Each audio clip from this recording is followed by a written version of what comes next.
soit sur eux tous, c'est toujours pour nous révéler une dimension. Et en fait, il lui a donné Ismaïl parce qu'il l'a attendu.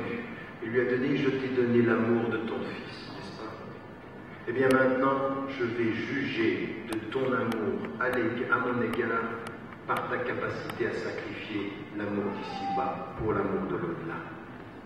Et il va le tester dans son amour.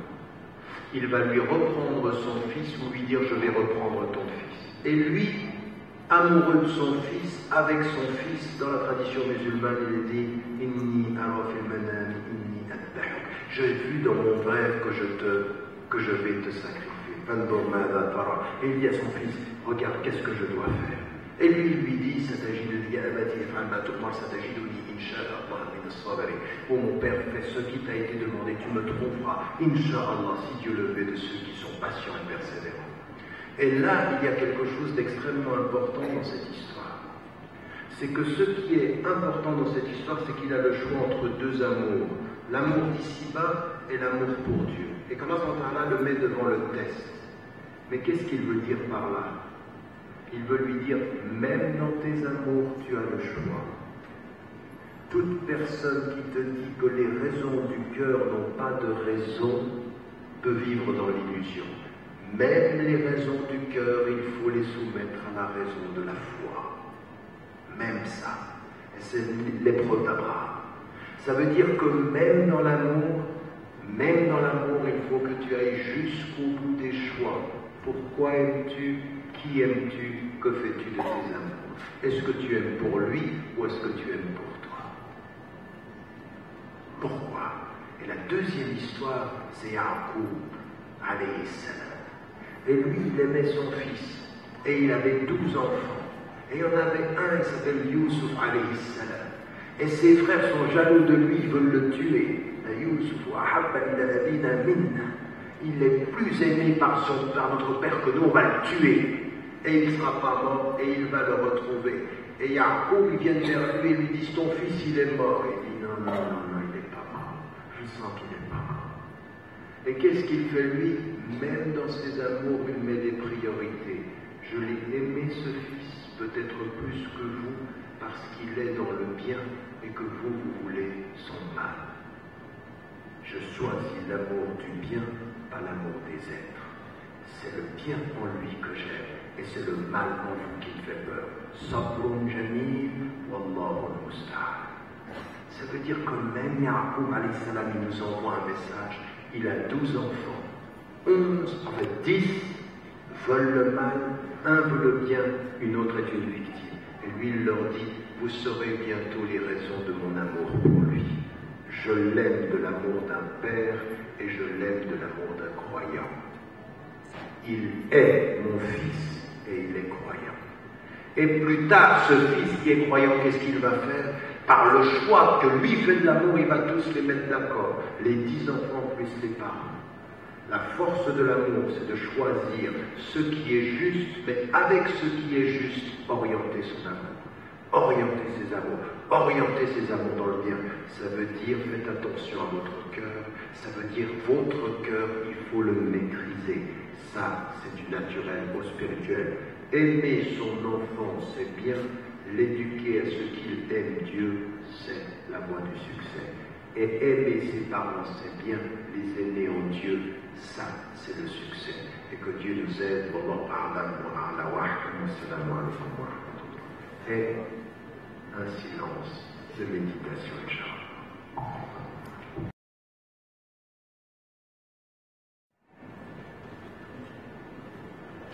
Alors,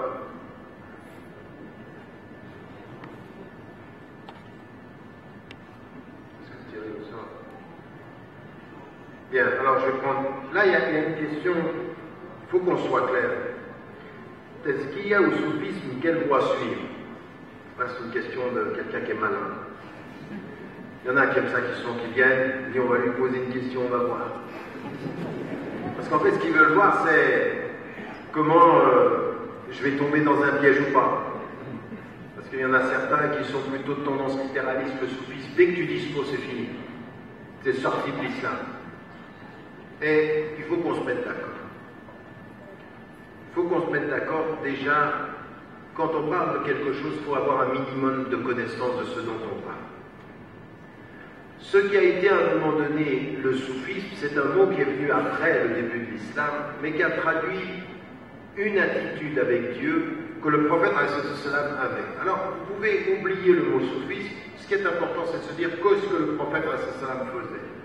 Le prophète, qu'est-ce qu'il faisait? Il priait comme nous prions 5 fois par jour, n'est-ce pas? Il jeûnait comme nous jeûnons une fois, un mois par an. Il faisait tout ça, hein, les 5 piliers, il faisait tout ça. Mais pendant la nuit, il priait plus que nous, n'est-ce pas?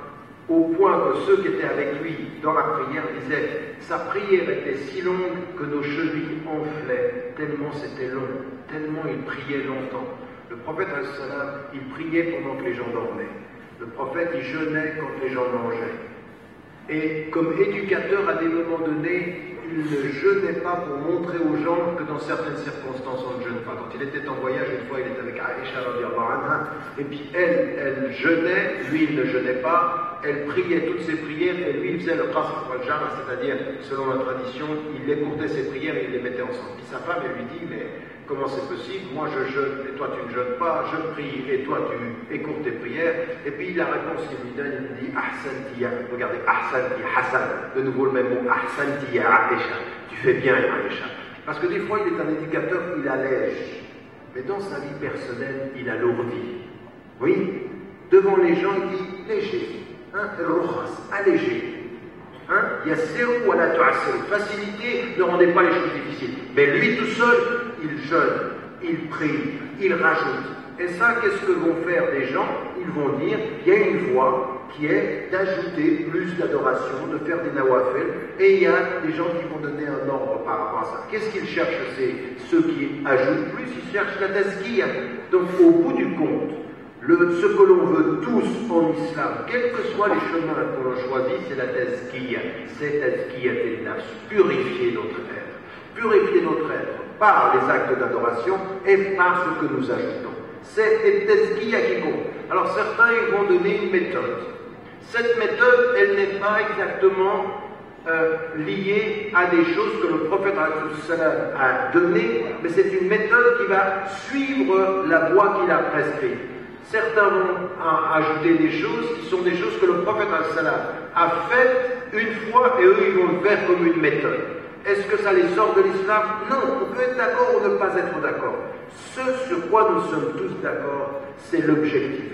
Est-ce que l'objectif c'est d'adorer Dieu sincèrement et de l'adorer que lui en ne faisant rien qui ne soit une chose qui est interdite par l'islam? Ça c'est ce qui est éternel. Et de ce point de vue-là, on suit cette voie-là, et il n'y a rien de mal à ce travail du souvenir, de répéter les prières, d'ajouter des prières de surérogatoire, tant que l'on reste dans ce qui est accepté par l'islam et qu'on n'y ajoute aucun élément d'innovation dans la aqidah, aucun élément d'innovation dans les ibadat. Tant que ceci est clair et qu'on ne rajoute rien, eh bien, des voix qui sont, comment est-ce que l'on répète, par exemple, vous savez, même dans les hadiths du prophète, il nous dit, par exemple, à des moments donnés, de répéter 33 fois. Lui-même, il dit, vous connaissez l'histoire avec sa fille, quand elle va vers lui et qu'elle lui dit, j'ai besoin d'un serviteur qui m'aide pour les pauvres, et lui, il lui dit, je ne peux pas donner de serviteur, je ne peux pas te donner de privilège, mais par contre, il vient s'asseoir au chevet de son lit, et il lui dit, tu diras, subhanallah, walhamdulillah, wallahu akbar, 33 fois, qu'est-ce qu'il est en train de lui dire? Il lui donne un chiffre, et ce chiffre-là, il est simplement pour qu'il y ait une répétition dans le dhikr. Eh bien, il y en a qui vont prendre ceci, et qui vont en faire une méthode. Eh bien, il n'y a rien qui sort de l'islam en faisant ceci. Ils établissent une méthode à la lumière de ce que le prophète a dit. Et donc, tant qu'ils n'ont pas fait qu'une chose haram soit halal, eh bien, on est dans cette voie-là. Donc, dès que vous entendez un mot, ne dites pas aux gens t'es dehors ou t'es dedans. Sachez qu'est-ce qu'on entend par ce mot, qu'est-ce que font les gens. Parce qu'il y en a qui viennent et qui vous disent, moi je suis soufi, ils prient plus, ils jeûnent plus, et ils font n'importe quoi. Ça c'est pas du soufisme, c'est pas de la spiritualité, c'est pas de la tazkiya, c'est la destruction de l'islam de l'intérieur. Et de ça nous ne voulons pas. À ça nous dirons non, ça n'existe pas. Maintenant, de dire je veux prier et purifier mon cœur. Je veux prier et purifier mon âme. Oui, il faut le faire, car le prophète sallam le faisait dans le silence et sans que personne ne s'en rende compte. C'est ça le tahajjud, c'est pour ça qu'on prie la nuit. Une des choses qui m'a le plus impressionné personnellement, vous savez, c'est des petites histoires, mais une des choses qui m'ont le plus personnellement impressionné sur ce que l'on m'a dit de mon grand-père, rahimahullah, au-delà de toutes ces bêtises que les gens racontent à travers le monde aujourd'hui, c'est un jour où il était en voyage avec un de ses élèves. Et il est en voyage avec un de ses élèves et il voyageait, vous savez, à l'époque, dans les années 40 en Égypte, le train, c'était très très long, c'était la chaleur, il faisait 40 degrés, il voyageait dans le... Et à un moment donné, il s'arrête quelque part, ils sont très très fatigués. Il dit, moi j'étais fatigué, ça fait des jours qu'on voyageait, et puis on s'arrête, et puis on se met dans une chambre ensemble. Et lui, il est à côté de moi, il me dit, Omar, tu dors? Il s'appelait Omar Telmisani qui était avec lui. Et lui, il dit, non, je dors pas. Et il s'arrête. Il le laisse. 20 minutes plus tard, Omar, tu dors? Et il dit, non, je dors pas. Il était très fatigué. Troisième fois, il lui dit, Omar, tu dors? Et moi, et c'est Omar qui raconte cette histoire. Il lui dit, moi, je pensais qu'en lui disant que je dormais, ça le gênait parce que c'est comme s'il pensait que... alors j'ai fait comme si je dormais. Et j'ai pas répondu, pour pas le gêner. Et qu'est-ce qu'il a fait? Regardez, c'est ça que je garde moi, d'un être qui a changé une génération de personnes pour le bien de la réforme.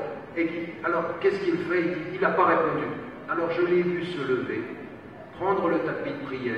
Il pensait que je dormais et il ne me voyait pas. Il a mis le tapis de prière et il a commencé la prière de la nuit. Il dit, il m'a demandé 2 fois si je dormais pour ne pas me gêner moi. Il ne voulait pas que je me lève pour prier avec lui. Il voulait me laisser dormir et lui prier sans que personne le voie. Ça s'appelle comment ça? C'est le contraire de l'ostentation. On ne montre pas, mais on le fait dans le secret de Dieu. C'est ça que moi je retiens de ce qui est le meilleur enseignement. Priez Dieu seul pour lui et ne faites pas en sorte que ce soit vu. Et ça, c'est la voie de Tazkiyat an-Nafs, mais également de certains cercles de spirituels qui sont liés à des règles très strictes, mais sans jamais tomber dans des choses qui ne sont pas acceptées par l'islam. Il est dit que par rapport à celles qui partaient en voyage avec le prophète, il y avait parfois du tirage au sort, et ça vient du hadith qui est rapporté par Al-Bukhari. Et là, on nous demande, est-ce que le tirage au sort est acceptable? Ça dépend dans quelle intention et dans